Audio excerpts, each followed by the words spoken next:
For today's activity, we will be going over letter combinations. Earlier, you should have gone over the letter combinations EA, EI, and OW.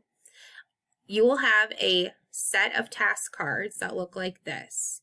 The first thing you need to do is separate those cards into 3 piles that have the letters EA, which is my pile here, EI, which would be my pile here, and OW, which would be my pile here.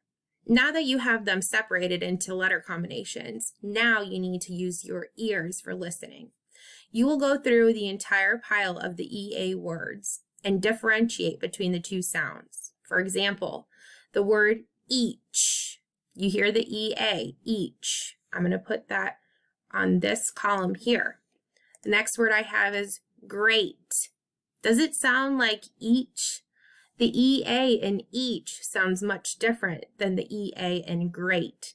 So therefore, we will start our second column over here. Continue to go through your EA pile until they are all sorted under EA in each or EA in great.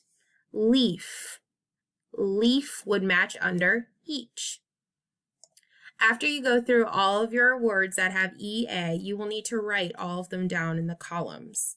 When you get done with EA, take them off of your paper and try EI with the same directions. And when you get done with EI, move on to OW with the same directions.